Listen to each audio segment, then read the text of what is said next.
there, Travis? Okay. Well, welcome everyone to the March 19th, 2026 KRT board meeting. Glad to see everybody out today. Looking forward to some warmer weather. I'd like to call this meeting to order, and we'll start off by a roll call for Sean. Yes, sir. We have representation from the Kanawha County Commission, City of Charleston, Montgomery, Nitro, South Charleston, and St. Albans. And therefore, we have 6 of our 8 partners present, and we do have a quorum. Okay, with the quorum present, we'll move forward. We'd like to look at the minutes from the January 15th meeting. It's been sent to you previously to this meeting. Does anybody have any comments or changes? If not, we have a motion to approve. Motion and a second. All in favor, aye? Aye. Aye. Okay, motion is carried. Next, receive financial statements from January, February of 26, and Jessica. Yes, good morning, everybody. Morning. I actually have good news for once. We finally got our grant money in February. So Schedule 1 will show our short-term investment. We now have a positive balance, and our accounts receivables way down, so because we actually got 2025 and 2026 at the same time. So I can sleep better at night for a little while. So if you look at January's Schedule 2, our operating expenses were on the higher end of the range at 1.6 million. Most of that is an increase in labor and fringes, and that happens every January. We pay out any vacation or personal days from the prior year that weren't taken. February Schedule 2 shows our operating expenses back down to mid-range, and we're holding steady at about 20 to 30K under our expense budget. If you look at our operating revenues, our long-term investment fund is staying strong and well ahead of budget. I expect the income on our reserve account to start to rebound as of March. I was able to put $6.5 million of the grant funding into savings, and we got another 1.3 million in levy monies in March. So our balance is back up to 9 million, where it was down below 2 million, so we can start really getting some interest, and I love free money in that account. I'm going to be able to hold it steady for the next 3 months or so. There's still some more operating left we have in 2026 that I can draw down monthly as we pay our payroll. So I'm just gonna let it sit and earn as much interest as we can get in it. At the bottom of February's Schedule 2 on the federal line, I was able to pull down 3.5 million of the 4.7 million that we had in 2026 operating funds. And I was also able to pay us back about $350,000 in capital investments that we already spent. So we're showing a net positive income for this month. Yay. It's like the one time in the year I'll be able to say that, and I'm gonna soak it up while I can. We are at a positive for the month, but we are still at a operating deficit of 1.8 million year to date, unfortunately. But it's better. Schedule 4 shows we received 137,000 for January, 132,000 for February, and 1.5 million for March from the Kanawha levy. This brings our year-to-date receipts to 7.5 million. It's less than last year, 7.5% less than we received by this time last year, but I'm always hopeful it'll rebound. Does anybody have any questions?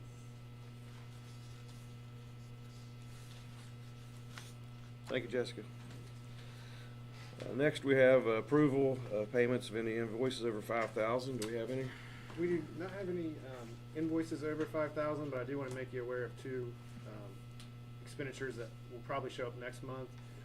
We had to re-pour some concrete over in the parking lot over a drain. One of the grates was deteriorating, and we were really nervous that a car could drive over it and just go down into the drain, which would have been terrible. So Travis got that fixed, and then the east door on the wash bay was replaced, and we'll get the invoice for that come next month. Hopefully, that was around, what was it, Travis? 27,000. Yeah. So that, and again, everything we do over there in the garage, it's painful to pay for, but some of that's just necessary. We couldn't hold off on that. So again, those will be up next month, but I wanted to make you aware of them. Okay. Under old business, we'll have Kurt with the insurance report. Good morning, everyone, and to the board. We had 3 new open claims this month through the 28th of February. One will be closed pretty quickly, and that's the 1/2/2026 one, where the bus got rear-ended.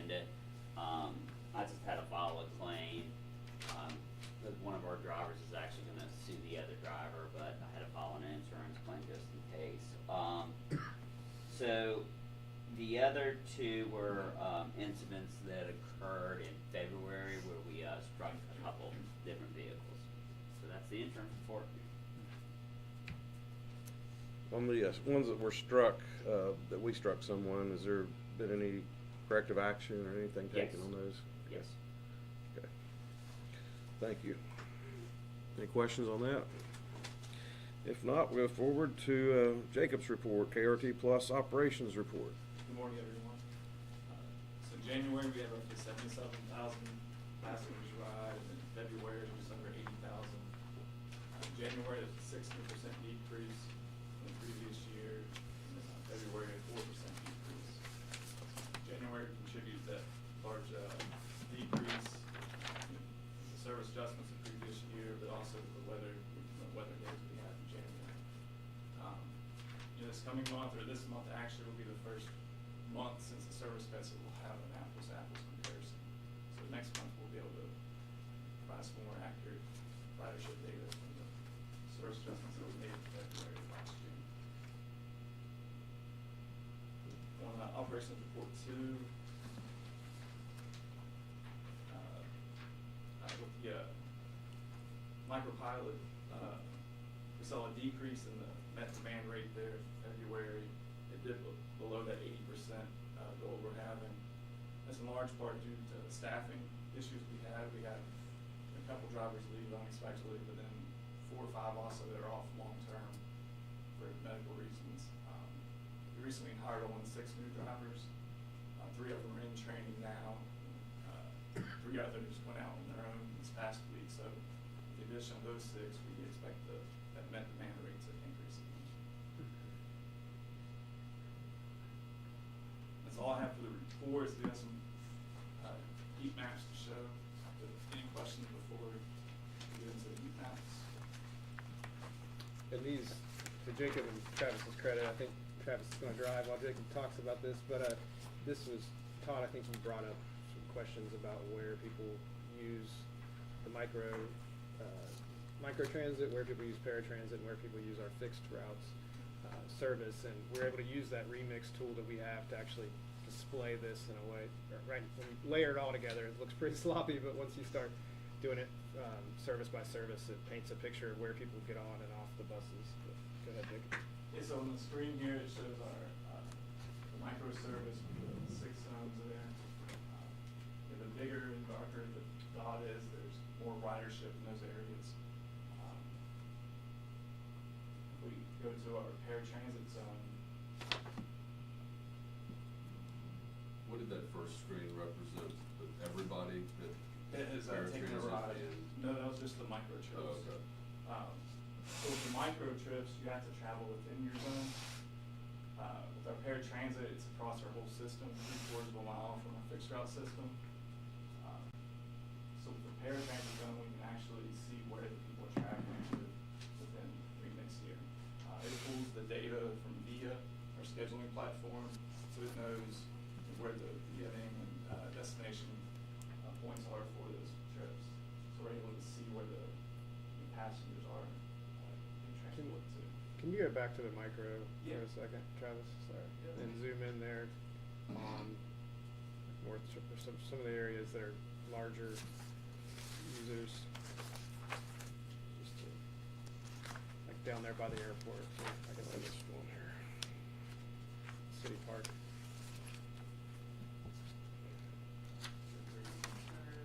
Yeah. No, that's good right there. So we do see a lot of users. That's the City Park area, right? Yeah. Where they've really made use of the KRT Plus service. So East Charleston is by far the most used zone, the 6 zones, with West Charleston being the second most used.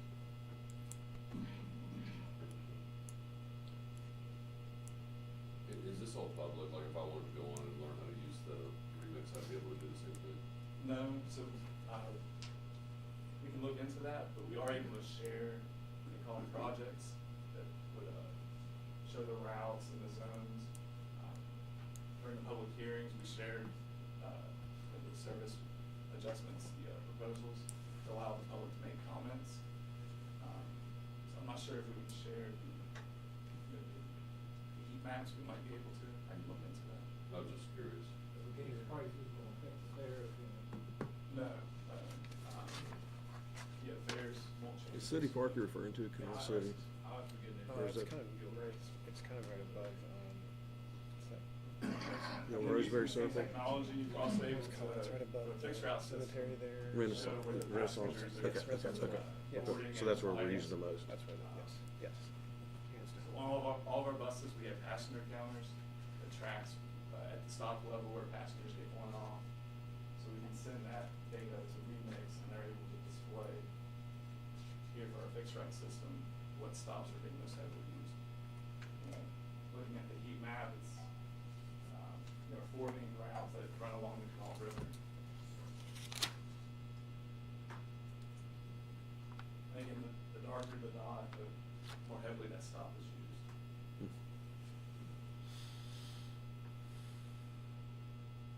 And again, it's tough at a high level to make sense of that other than just the visuals, but one of the main reasons I wanted Jacob to show this is to visualize that we do have the ability to see where people get on and off the bus, and that helps us make decisions on where bus stops are, where they should be, and looking at our timing, et cetera, you know, hey, does this time work for this route or not?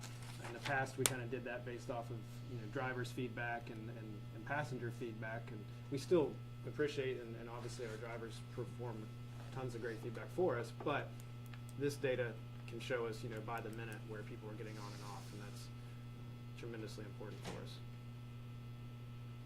I know I'm all over the place on questions, but what about the new zones that we opened? Have those been well adopted by the passengers? It's good. I would say well adopted, it's probably around 100 trips in a month time. In those 2 zones in totality? No, each zone.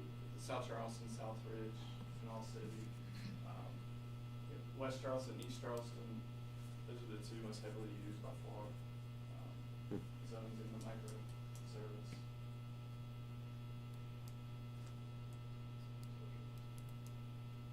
Yeah.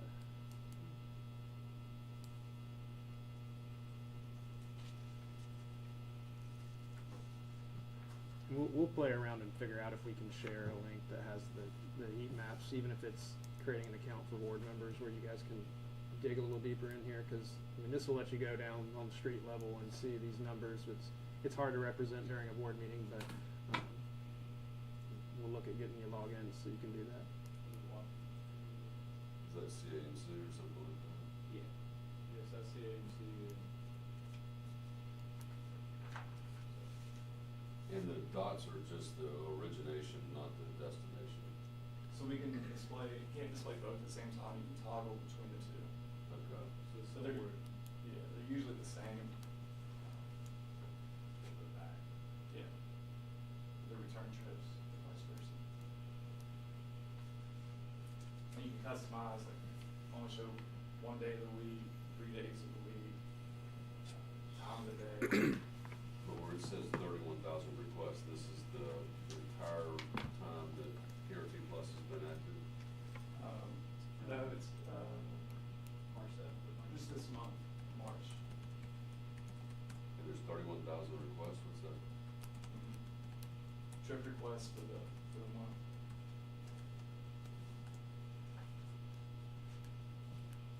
Or it's 25, March is 25. That's a year. Because this is Year. everywhere. Yeah, it's a year. Okay. Yeah, we don't do that many in No. 1 month. So, man, that sounds pretty good. Yeah. There's your Good budget. catch, yeah, there's a budget. Just read the 5 on the 25, but it said 6. Killing it. They're doing great or terrible. Could be, you can do February. Yeah. The year on that.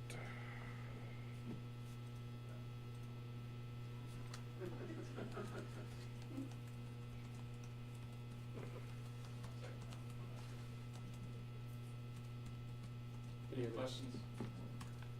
Is there any one particular spot that, like, is just, that's where most people are going, like maybe the Capitol or maybe the hospital or? The hospitals, the Capitol, and city park apartments. Okay. Those are the top 3 destinations. For paratransit, similar with the hospitals, the Capitol, and then dialysis centers. I figure Dallas is probably pretty high there too, isn't it? Mhm. It's-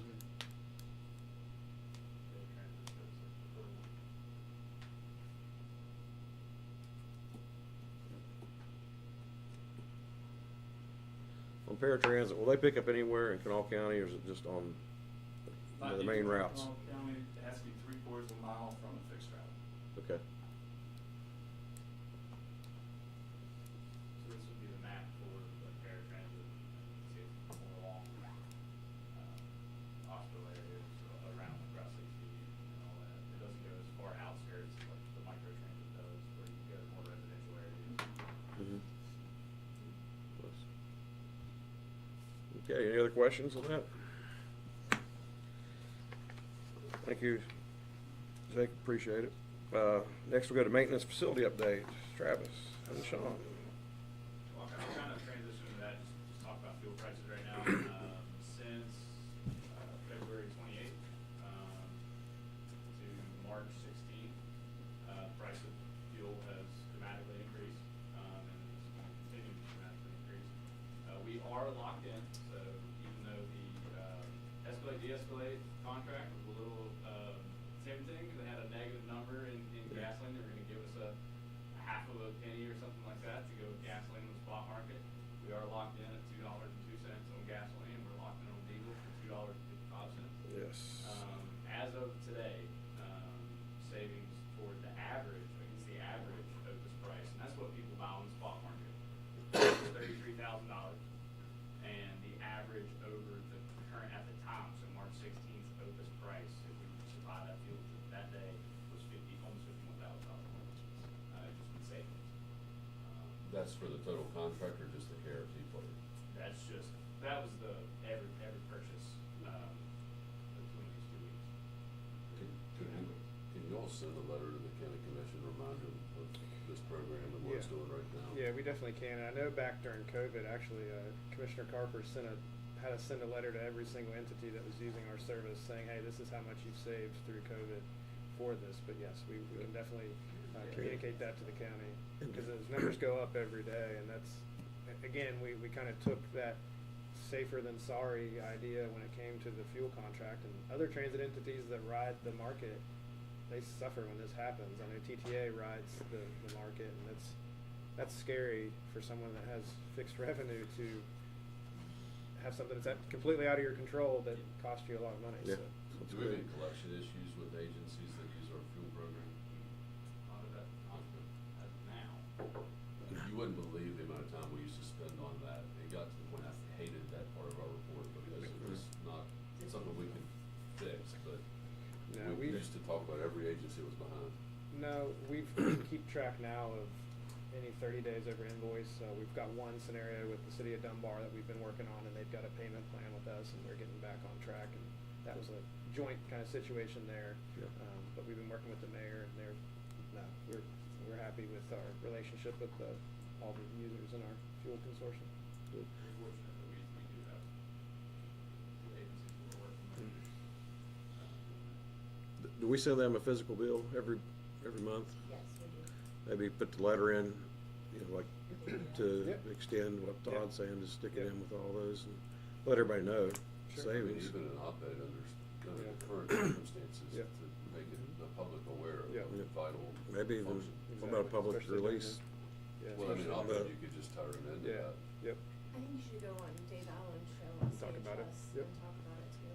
yep, we'll definitely do that.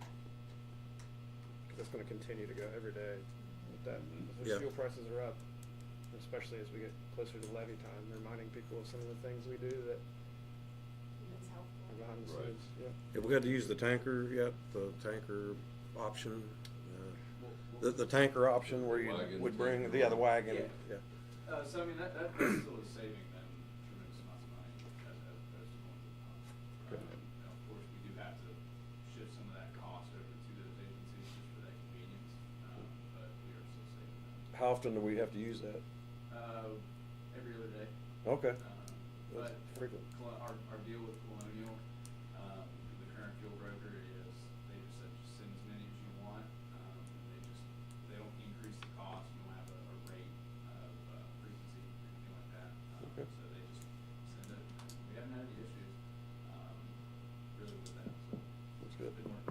too. All right. And, any other questions about fuel or anything?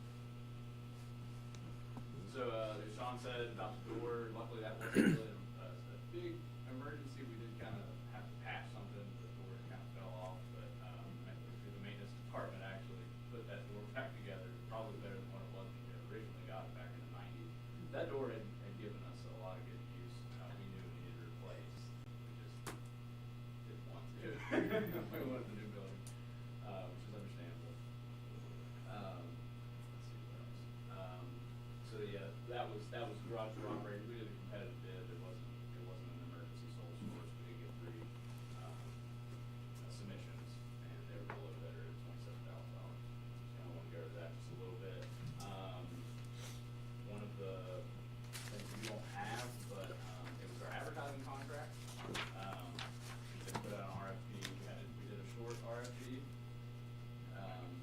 We had a couple people that were interested, that expressed interest, but we only received 1 submission from our current advertiser, Gateway. When they came in with their price proposal, their revenue proposal, the revenue sharing percentage is still the same, 55%. First year's $30,000, second year's $40,000. This is the minimum guarantee annually. The year 3 is $45,000, year 4 $55,000, and year 5 is $60,000. That is down about $15,000 to $20,000 from last year, but we did cut a lot of routes, a lot of service. So some of that revenue for Gateway would decrease because of that. But in their appendix of their contract, and I really want to talk to Gateway to get more details, they create their own and fabricate their own bus shelters and bus benches that accommodate large advertisements as a revenue stream for them, and they will do it at their cost based on certain terms. Now, I still need to have a conversation with them on terms, but I do need your all's approval to proceed the award to Gateway. They're the only submission. We'll call for We need that. to wait for that, yeah. Yes. We'll get to that in just a second. Yeah. I'm sorry. No, you're fine. That was No, you're excited about it. That's okay. I am. That's okay. Since we've kind of changed some of our rolling assets, are there other opportunities that they need to be made aware of as far as advertising that didn't exist in the past? As far as maybe smaller vehicles now, Yeah. and maybe a wrap's not appropriate, or Yeah. maybe a smaller wrap is a good idea. And they did offer, one's called like a Kong, and then the other one is a small advertising space. I forget the name that they Yeah. use for it. But all those vehicles are open to them under this Yes. contract. aren't they? Yeah. I mean, And because they- they're everywhere, they're not Yeah. just on the main lines now, Right. they're in Yeah. everybody's neighborhoods. Yes. Yeah, they came on site. This was right before Brianna left. She had Brad Hurd came here, did an assessment of all of our vehicles and the types of vehicles, and it kind of changed his thought process, I think, moving forward, especially noticing all the new transit vans, to try to open his eyes to, because obviously they benefit from maximizing their advertising space too. But there might be more affordable options if you're not paying to wrap an Entire bus, bus. yes, yeah. The difference between the vans and the bus obviously will be substantial. And that was listed, we also have the shelters listed, and all of the paratransit vehicles, the microtransit vehicles, those are all available. Is that just physical wraps only, or could it go into like social media, maybe sell a little where we have presence? They don't have any type of digital Okay. advertising in this contract, but they do offer digital signs. I doubt they're going to want to invest in digital signage at our shelters. There'd just be a lot of other things, but I can see them wanting to build shelters and benches. But it does include every variation of wrap and ad that they would put on a bus, as well as the cards that would go into the roof in the interior. Mhm. So when you walk in, there's a rail, and you just put cards in. Right. Thank you. I didn't mean to jump ahead on that. That's okay. Very good. Maintenance, otherwise, going all right. We're doing the best we can, with what we got. We do have some things that probably, I just want to put on your radar, that I'll probably be bringing to you eventually, so it's not a shock. We will have to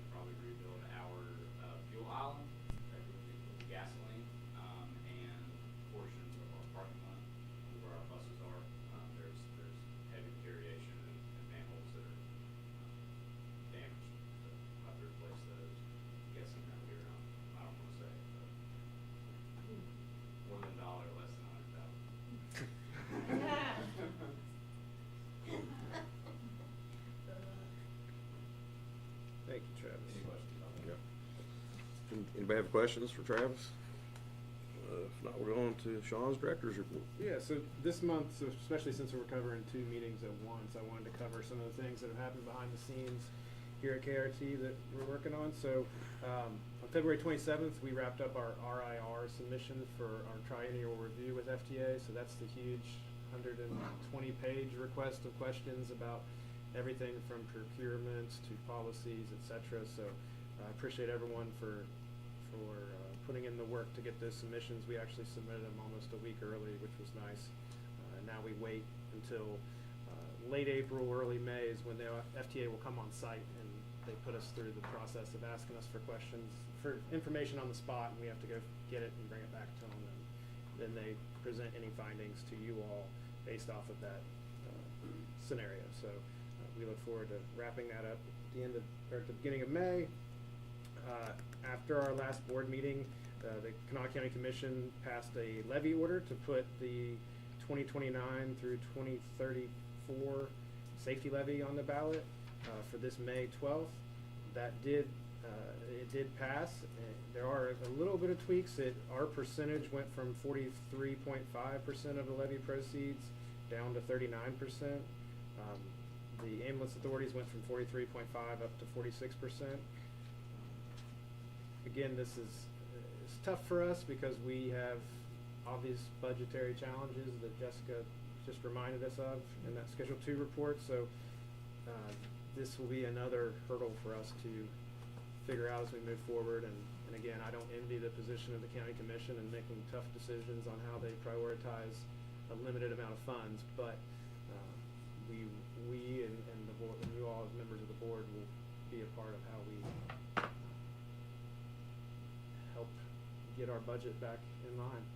It's just going to be a reality. So I wanted to make you aware of that. In relation to the safety levy, we began meetings with the Charleston Area Alliance hosting, and we appreciate them. They kind of act as a coordinator for the safety levy campaign efforts. So Mara Boggs has been great in pulling together us, the ambulance authority. Sheriff Crawford has offered to be a spokesman for the safety levy campaign. We've had a couple of preliminary meetings, and we're going to host a couple of events in April as we get closer to early voting and election day to remind individuals the importance of all of the emergency services tied to that safety levy, because that is so important for us. Even at a diminished rate, that's still a huge, more than 50% of our budget if it does go down from the 9 million to around 7.6. What kind of events are you guys planning? So we're going to kind of tag team the business after hours event that's happening at Fazio's in late April. And we also, last safety levy, we had an event down at Slack Plaza where we brought fire trucks, ambulances, and a bus down and had the sheriff kick off kind of just a press event to talk about the importance. And we're going to try to mirror that. We're also going to go out to different city council meetings and get resolutions of support. So Monica and I and the sheriff will go out to the different cities and get those letters of support, which just help shine a light on that. Also, hopefully, to do some media. I know I've already talked to Ron Hughes about getting on Dave Allen's show. Dave's always been great at giving us a spotlight to talk about how important this is. And again, we kind of walk a line where KRT can't say, hey, go out and vote for this levy. We just educate about the levy and the importance of what we do and what the ambulance authority, the FDs, and the police departments do. So we're going to try to shine as much of a light there. And also, we will, not coincidentally, but have an ad campaign highlighting what KRT does too. And Allison's been working on that, and we'll work with Mike Hayden and his team to make sure that we've got media going out on socials, on radio, etc., to get in front of the eyes and ears of people in the county. Can we offer any transportation to the polling places, or is that an ethics issue? We've done that before. I don't think there's anything that would preclude us from doing that. I think we did free fares on election day 2022. in 2022. Yes. Yeah. Yeah. That's Did we get much response out of that? Or?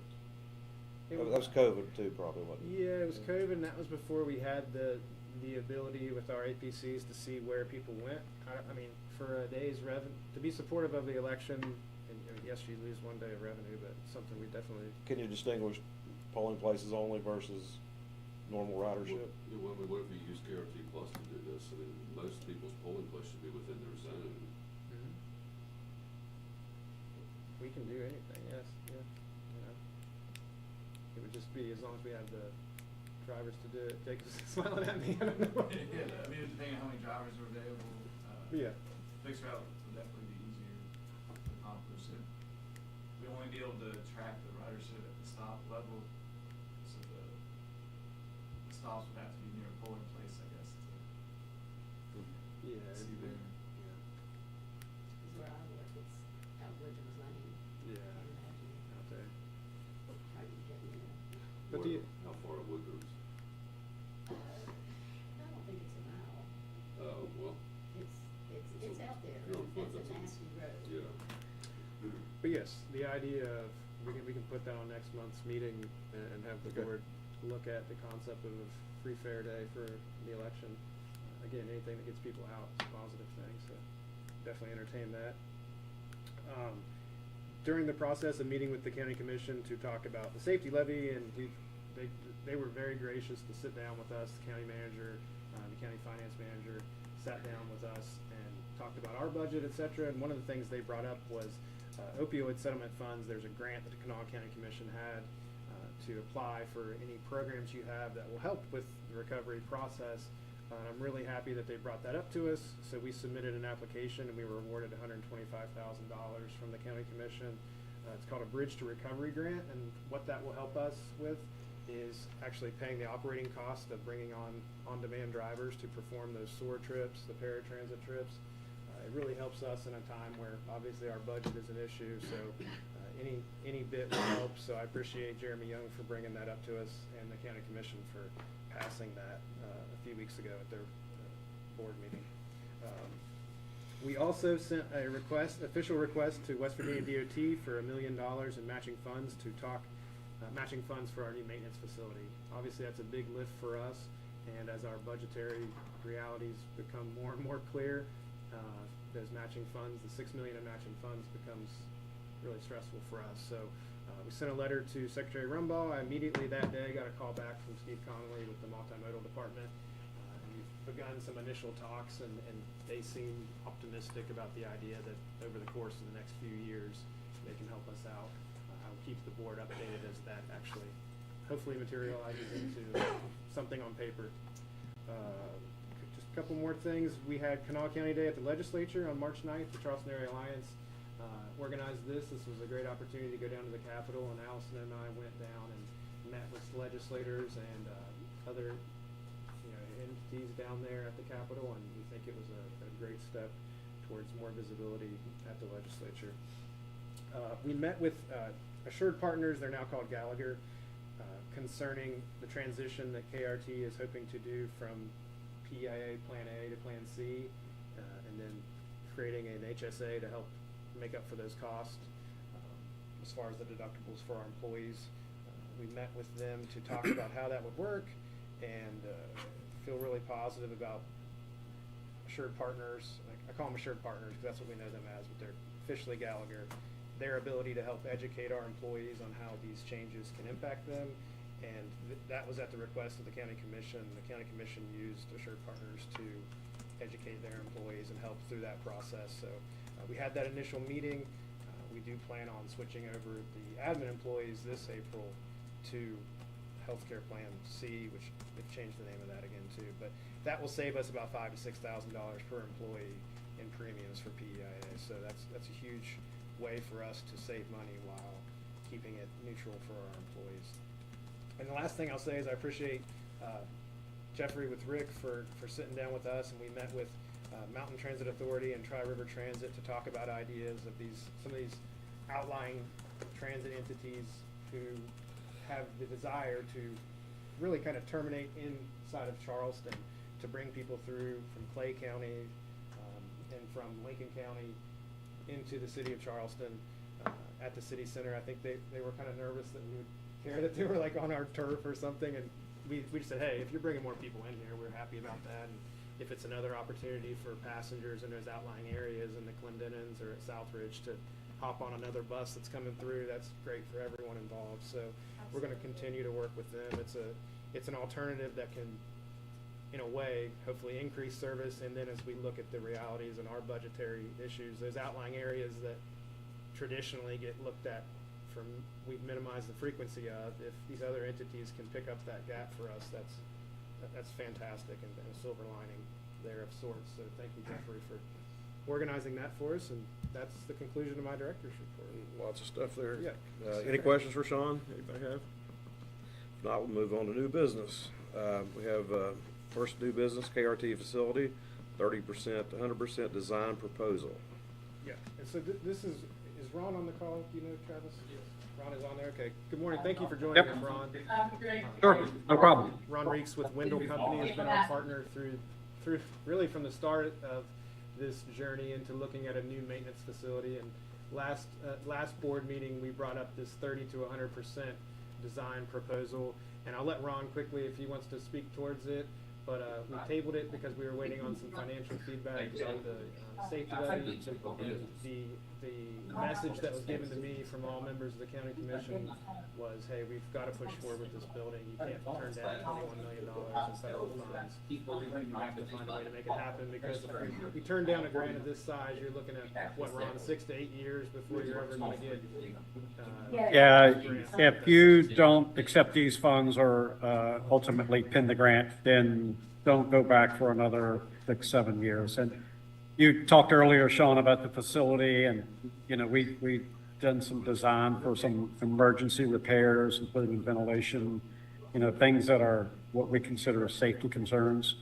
But the facility has reached its useful life. There's clearly, if anybody's been over there, you can see that. And, you know, I think you're on borrowed time, so to speak. So it's essential to get this new facility up and running. Again, you know, the FTA most likely will see you through with another grant. The 21's probably about half of what you truly need. But I think we learned a lot, Sean, the first time we went around. We got a debrief, and so now this time we were successful, and I think we probably could be successful again to kind of get the balance of it. So I absolutely encourage you to move forward with this. This existing facility just truly is on borrowed time. And, you know, we're all lucky, and fingers crossed that nobody's been hurt so far, so. Thank you, Ron. Happy to entertain any questions about the proposal or FTA grants or whatever. Hey, Ron, this is Todd Goldman. One of the things that I was thinking about is our fleet has changed dramatically since you all did some of the initial work. And you all put together an original budget as well, and that cost has probably changed dramatically too. But is there some opportunity that this facility can be downsized in a way that would be meaningful cost savings to try to get it into a budgetary number that would be more palatable to us because of the change in the fleet? Yeah, that's our first task, Todd, is to go in and kind of VE.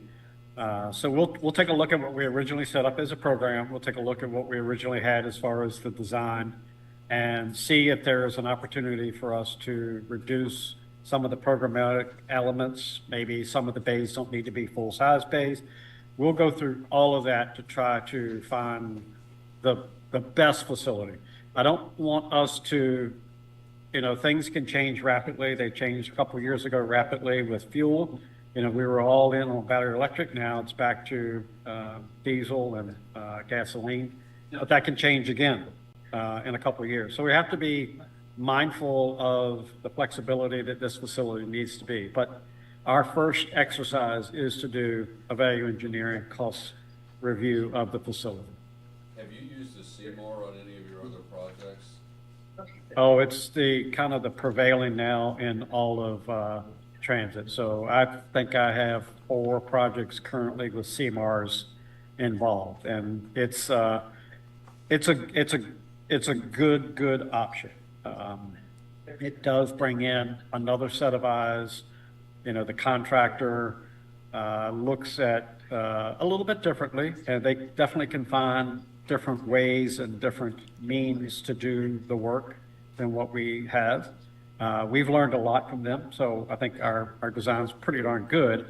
But we work a lot with CMARs probably in the last 5 to 7 years. It's currently the method of delivery of choice for most transit agencies. And you all have liked that arrangement? We do. It's probably a little more expensive for KRT, but there's a lot of value in how it's done. You are getting exactly what you designed and approved for the costs. And we're working with one in Montana. I'm currently working one in South Carolina. I've worked with others in South Carolina, Virginia, Florida, across the nation. I prefer it over low bid because I lose a little control. The CMAR, KRT has a lot of control on how this moves forward. And so at what point in this whole spectrum of timing do we need to be thinking about that as an option? Today. You need to have it today. We'd like to have them before we hit 60%, because they have enough information from the plans. We have a very preliminary specifications, but they have enough information that they can begin to sink their teeth into. They can start looking at some of the pricing. They can start contacting subs to start getting them lined up for bids.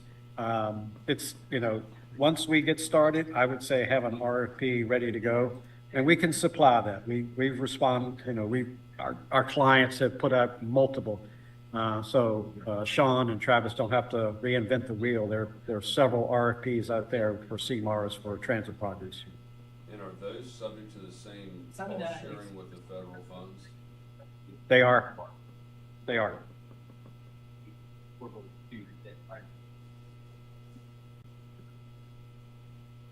Okay.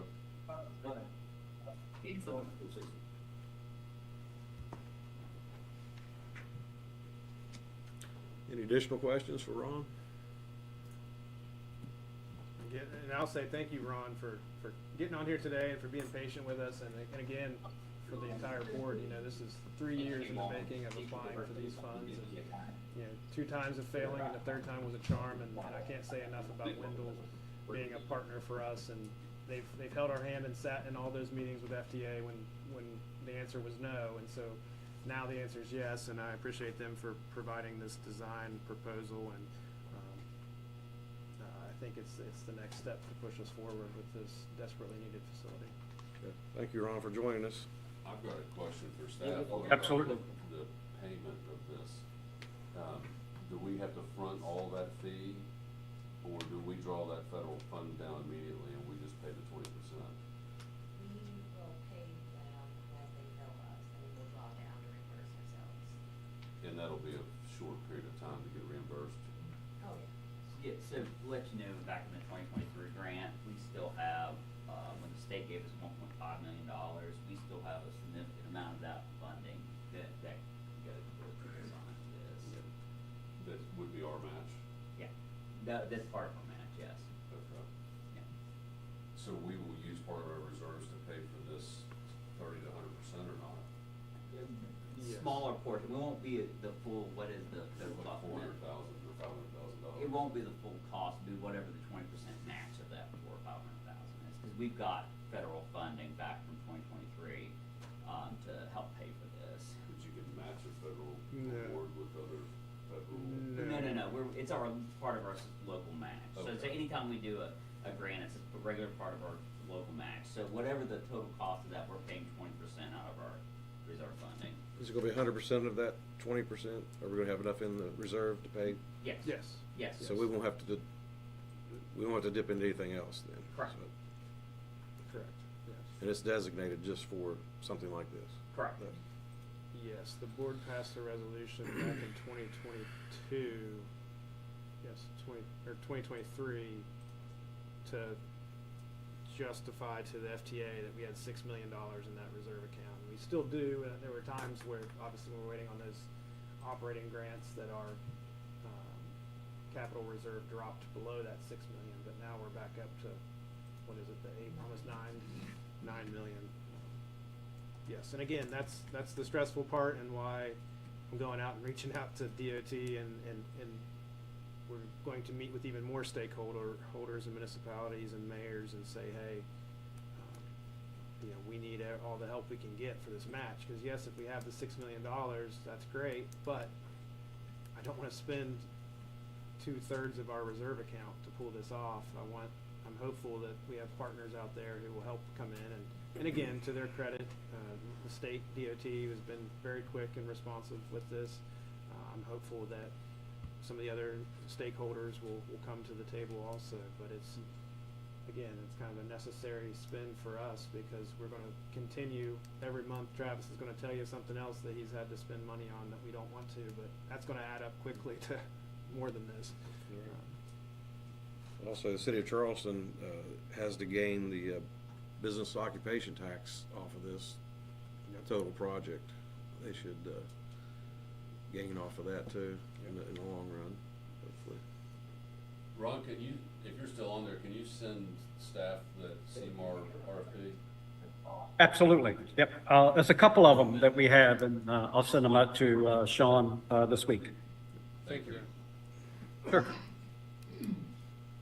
Any other questions on? So this is covering the 30 all the way up to the 100%. Correct. So we've only received up to 30 so far. Is that Correct, we're yeah, okay? yeah, before you were awarded a grant with FDA, the cap of what you could spend and get reimbursed on was the 30%, so that's where we've gotten to this part with Wendell Company. Okay. Okay, any other discussion? Do we have a motion? So moved.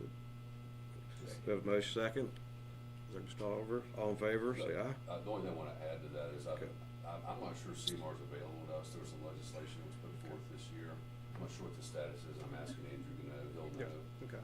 But we need to be on top of that, because that's gonna be some cost savings. Exactly. And it's gonna put the design of that building, the posture, that's gonna be our building, and not something that's kind of a, design more neutrally. I mean, it's really gonna focus on what we need. Yep, exactly, okay. All in favor, say aye. Aye. Anybody opposed? Motion carries. Thank you, Ron. Thanks, Sean. Yep, talk to you later. Okay, next on under new business, we have approval of advertising services, RFP. Now it's your time, Travis. Travis, it's all yours. I've never been to a board meeting before, I don't know how these work. So yeah, just to go back on the price, this contract is the only one that was sent in, this proposal. It is $20,000 less than last year. They do have in the appendix, although these about their opportunities, and I'll read the last sentence, although these opportunities may require capital investments, Gateway would consider investments at their cost, based upon mutual agreement with KRT. I do have a call scheduled tomorrow with Craig Hurd and Craig Hurd Jr. To kind of go over those terms, but truthfully, even with all of our service reductions and everything, I still feel this is a good value to KRT. What was the minimum guarantee this last year as the contract ended? 60. And we're going to 35, and then it scales up. The scale was roughly the same. Right now it's 30, 40, 45, 55, 60 with their new proposal. It used to be, I believe it was 30, 40, 50, 60, 60, if I'm remembering correctly. So they scaled back just a little bit on those middle years. But I believe it was that they didn't, in their last contract in 2020, they didn't mention any capital investment that they would be willing to do with KRT. But that's not a commitment on their part, it's just a suggestion. Sure. It's an offer that they would, Yeah. if we could come to an agreement, I just need to know what that agreement is. Yeah, I mean, the fact that the contract is slightly smaller than last time, but the fact that we've reduced our service by, what, taking 30%, I mean, it kind of is almost equal with that. So, I mean, the number of shelters, the number of buses, the potential advertising space for Gateway or anyone who has this contract has diminished, and in a way, it justifies to us that the guarantee from them would go down a little bit also. When we do it, we don't gain a whole lot from that. There's a guaranteed minimum, so regardless of how they perform, we receive that minimum. So like, as Travis said, this last year, we received $60,000 from it. If they were to overperform, then that minimum, the amount we receive goes up. So there's an incentive for them to sell more advertising, because then they get a cut, obviously, the same as we do. Yeah, and our revenue share percentage is 55%. That is the same as it was in 2020. So that is a good percentage. Has it ever went over the minimum? Has it ever overperformed historically? I think there was like 2 or 3 years that it did, but it would randomly spike one year and then it would drop back down. Yeah, and it's been fairly steady the last couple of years. And when they came on site to do an assessment of our ad space, especially with our big buses and the wraps, they were confident that they made the phrase that they were sold out. And really a big part of that is Jandil's, it's the state DHR that keeps those buses wrapped consistently. We pointed out to them that we think there is some opportunity with some bus shelters to sell more ad space, because that creates, it's small, but it adds up when you multiply it by how many shelters we have, and hopefully we can work with them to create more. Some of our shelters don't have the capacity to have ad space, and it sounds like what they're saying is they would be open to the idea of doing that, but again, that's not a guarantee that they will. You know, we're always looking for trade opportunities at the radio station, so if you could leverage those ad spaces for radio logos and then in turn take that and put it into radio advertising, you guys could also do that. That's a good idea. Yeah. And Sean, if there's a procurement for bus shelters and they don't cover 100%, we can help you with 80% of bus shelters to a certain amount too. Cool. Thank you, Jeff. Very nice. Yeah. Very cool. So yeah, so this is the only proposal we received. We've had a positive relationship with Gateway. They've helped us in times of stress when it comes to like deadlines with the art bus, etc. And they've been good partners to work with. And I would recommend that we go with this proposal. Okay, any other discussion? We have a motion to approve. So moved. First and second. All in favor, say aye. Aye. Aye. All opposed, nay. Motion carries. Okay, next we have RFP of insurance brokerage, excuse me, and risk management services. Sure. So this is our last new business, I promise you. This is our RFP that we put out every 5 years for insurance brokerage and risk management. So we currently have that contract with, again, what was Assured Partners. They're now Gallagher. They were the ones who've come to the table with us when we switched from Brim over to West Virginia Corp. I know Kurt has a positive relationship with them when it comes to the work there. So we put the RFP out on, when did we put it out, Travis? It was last month. Yeah, last week or the week before. The RFP actually comes into us. It's due on March 30th. So it comes in between this board meeting and the next board meeting. What I'm asking for today is for the ability of the board to give us pre-authorization to select the highest scoring entity who does bid. We don't know who that will be, obviously, at this point. And also ask that any board members who want to be a part of that process when we open the bid or to help score that, they can be there.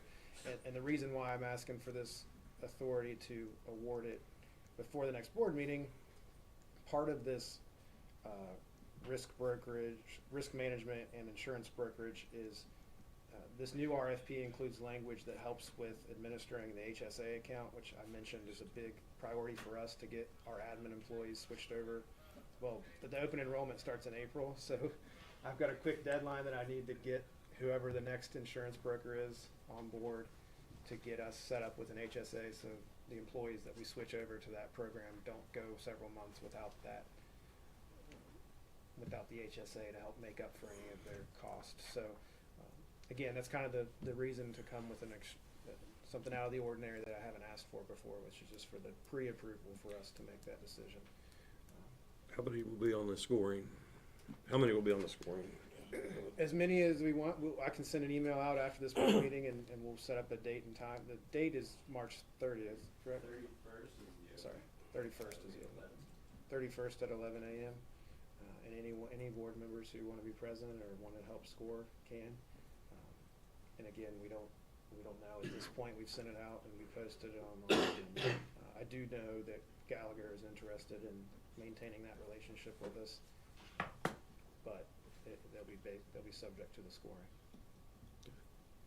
Got any comments, questions?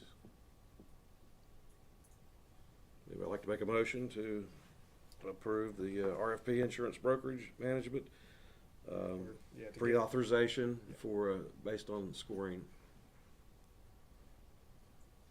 All it I'll